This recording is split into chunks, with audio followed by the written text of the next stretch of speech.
Share बाजार के लिए चुनौती बड़ा ही व्यवहारिक और बड़ा ही पेचीदा सा सवाल है, क्योंकि आपको भी पता है म्यूचुअल फंड का जो इन्वेस्टमेंट होता है ना, वो चाहे आप एसआईपी से करो चाहे लमसम से करो, आप भी जानते हो कि आपका वो इन्वेस्टमेंट कहाँ जाता है, मार्केट में ही लगता है आपका पैसा। तो मार्केट के बारे में थोड़ा सा आपको जानना बहुत जरूरी होता है। आपको मैं बता दूं कि पिछले हफ्ते फेड के चीफ का जो बयान आया था, उसकी वजह से मार्केट एक दिन में ही करीब 1600 पॉइंट हमारी मार्केट गिर गई थी। उसके बाद में आरबीआई के गवर्नर शशिकांत जी का बयान आया, दूसरे दिन भी हमारी मार्केट धड़ाम से गिरी है। उसका सबसे बड़ा रीजन ये रहा है कि उससे क्या होता है कि आम जनता इनसिक्योर हो जाती है। उसके पीछे का मैं रीजन बता रहा हूं, वो मैं आपको 2-3 बार बता चुका हूं कि जब कोविड का टाइम था उस समय लोग पैसे खर्च नहीं कर पा रहे थे, तो सरकार ने क्या किया, लिक्विडिटी को बढ़ा दिया, जिससे लोगों के पास ज्यादा पैसा हो गया। कोविड के हटने के बाद में 2021 में क्या हुआ, लोगों ने काफी सारा परचेस करना शुरू कर दिया, जिसकी वजह से महंगाई बहुत ज्यादा बढ़ गई। महंगाई बढ़ने की वजह से मार्केट में ग्रोथ तो आपको दिखा, प्लस क्या हुआ, कंज्यूमशन का डाटा बहुत बढ़ गया, जिसके हिसाब से क्या हुआ कि जब लोन का रेट कम होता है ना, तो उस समय क्या होता है कि लोगों की परचेजिंग पावर बढ़ जाती है, लोग गाड़ियां ज़्यादा खरीदते हैं, घर ज़्यादा खरीदते हैं, कपड़े ज़्यादा खरीदते हैं, तो नीड्स हो जाती है। फिर महंगाई जो है क्या करती है, बढ़ जाती है। उसको कंट्रोल करने के लिए सरकार क्या करती है, वो आरबीआई का केवल एक ही काम है कि महंगाई को काबू करना। आप जानते हैं महंगाई को कितने दर से कितने दर तक रखा जाता है? महंगाई को सरकार ने जो आंकड़ा दे रखा है 4% पर फिक्स करने के लिए रख रखा है। किसको? आरबीआई को डायरेक्शन दे रखा है। अब उस पर क्या होता है, 2% प्लस या 2% माइनस, या लेकिन 2% से नीचे भी महंगाई नहीं हो सकती है, और 6% से ऊपर जाते ही सरकार क्या करती है, जवाब मांग लेती है। किससे? आरबीआई से। अक्टूबर महीने में सरकार ने जवाब मांगा आरबीआई से, क्योंकि उस समय 3 महीने क्या हुआ था, लगातार 6% या 7% से ऊपर महंगाई हो गई थी। लेकिन दिसंबर महीने में राहत की बात मैं बताऊं कि ये आंकड़ा 5.6 से बनाया है परसेंट।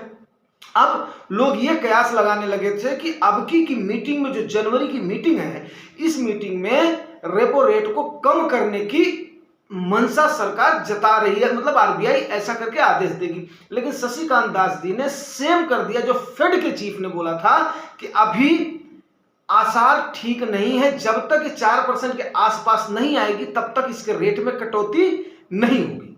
अब इसका मैं नतीजा आपको बताऊं कि 2021 के बाद में जब सरकार ने इंक्रीज करना शुरू कर दिया क्या, रेपो रेट को, तो जाहिर सी बात है कि बैंकों ने उसको क्या किया, आम कंज्यूमर के ऊपर, आम इन्वेस्टर के ऊपर, आम ग्राहकों के ऊपर थोप दिया, जिससे क्या हुआ कि ईएमआई, इक्विटेड मंथली इंस्टॉलमेंट क्या हुआ, महंगा हो गया। तो मैं आपको इसका एग्जांपल दिखाना चाहूंगा कि जनवरी के महीने में कितना फर्क पड़ा, दिसंबर के महीने में कितना फर्क पड़ा, वो आपको बताता हूं।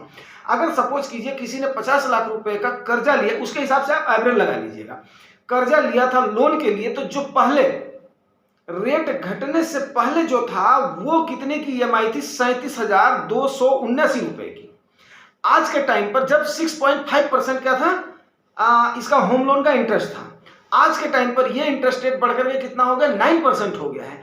तो आज के टाइम पर क्या हुआ, इंस्टॉलमेंट कितना हो गया है आपका, 9% पर बढ़कर के 44,986 रुपया हो गया है, जो कि पर मंथ का इंक्रीज उस बंदे के ऊपर कितना पड़ गया, 7,700 रुपए का पड़ गया है। तो आपको 1.5% 2% कम दिखता है, लेकिन हैवी अमाउंट में क्या होता है, ये बहुत ज्यादा बढ़ जाता है एक आम इन्वेस्टर के ऊपर, जिससे क्या होती है, उसकी कमर टूटने लगती है और वो बाकी मदों में खर्चा नहीं कर पाता है, जिससे क्या होती है, सरकार की महंगाई कंट्रोल हो जाती है।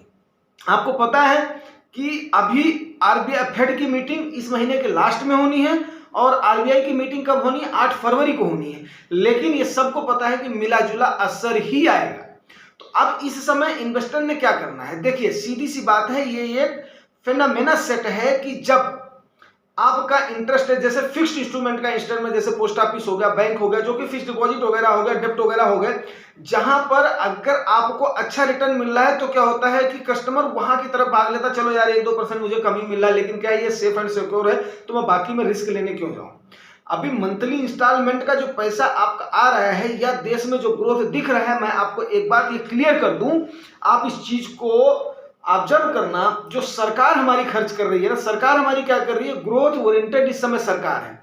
ग्रोथ ओरिएंटेड सरकार क्या है, पिछली गवर्नमेंट की अपेक्षा पिछली गवर्नमेंट क्या करती थी, कई मदों में सब्सिडियां देकर के लोगों को राहत पहुंचाती थी, लेकिन अभी की गवर्नमेंट क्या कर रही है, कई मदों के खर्चों को कटौती करके देश के ग्रोथ में, जैसे देश के ग्रोथ में कैसे हो रहा है, आपकी रेलवे मतलब स्टेशन बन रहे हैं, पटरियां बिछ रही हैं, रोड बन रहे हैं, और भी कई सारे ऐसे काम हो रहे हैं, जो एयरपोर्ट बन रहे हैं, तो सरकार उसमें क्या करे, उन मदों में खर्च करे। अब आप बोलोगे उसमें करने से थोड़े से लेबर्स, नहीं, ओनली लेबर्स का नहीं होता, उसमें कई सारे मटेरियल भी लगते हैं, जैसे सीमेंट हो गया, कंक्रीट हो गया, लोहा हो गया, इस्पात हो गया, या और भी कई सारी चीजें हो गई, ये अपना प्लास्टिक फाइबर हो गया, एक्सेट्रा, मतलब बहुत सारी चीजें होंगी, तो उससे सरकार जो अभी ग्रोथ दे रही है वो भारत में दिख रहा है। लेकिन आम जनता और कारपोरेट जगत का अभी वहां पर खर्चा रुका हुआ, वहां पर ग्रोथ रुका हुआ है। अगर सरकार ने अपने हाथ ढीले कर दिए तो हमारा भी वही लचर रवैया हो जाएगा जो कि और देशों का इस समय है। तो जाहिर सी बात है, मैं आपको एक ही सलाह दूंगा। देखो, अब बात हो रही है कि हम लोग किसकी बात करते हैं, म्यूचुअल फंड की। तो एक बात है कि म्यूचुअल फंड को एक दिन के लिए आप एसआईपी करते नहीं हो, एक साल के एसआईपी करते नहीं हो, म्यूचुअल फंड में एक दिन के लिए लमसम आप करते नहीं हो, तो ये आप क्या करते हो, लंबे टेन्योर के लिए करते हो। लंबे टेन्योर मींस इसीलिए आपको कॉल दी जाती है, अगर आप लंबे समय से करो तो मार्केट अगर इस समय ऑल टाइम पर हाई पर है, आप लोगों को ऐसा लगता होगा कि सर बोल रहे निकल जाओ, नहीं, काफी दिनों से हो तो अगर आप ऑल टाइम पर हाई पर है तो निकलने का अच्छा मौका है।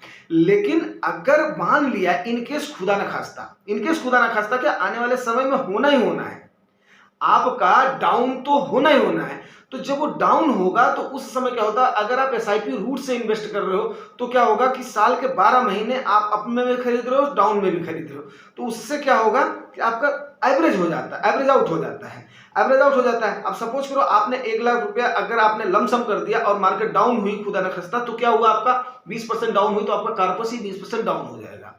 लेकिन वहीं अगर एसआईपी कर रहे हो तो 20% डाउन पर खरीद रहे हो, 90 पर खरीद रहे हो, 99 पर खरीद रहे हो, 98 पर खरीद रहे हो, तो एवरेज आउट हो जाता है। तो जाहिर सी बात है कि आपको मैंने शेयर बाजार की चुनौतियों को और उसके बाद में उसको म्यूचुअल फंड से लिंक करते हुए आपको अच्छे से समझाने की कोशिश किया है। अगर जानकारी दोस्तों जानकारी देने की कोशिश करी है, जानकारी अच्छी लगी है, आपके काम की रही है, लमसम आपने कब करना है, एसआईपी को कैसे फॉलो करना है, इससे कोरिलेट आप कर सकते हैं, क्योंकि पैसा आपका है, रिस्क आपका है और आपकी कमाई आपकी है। हम तो खाली आपको सलाह दे सकते हैं कि आप ऐसे नहीं ऐसे करो, ऐसे नहीं ऐसे बचो। तो जाहिर सी बात है, आप कमाने के और बचने के गुण आप डेली सीख रहे हैं। अगर जानकारी अच्छी लगी है तो रिवार्ड जरूर करें, रिवार्ड आपको पता, लाइक से सब्सक्राइब। Thank you.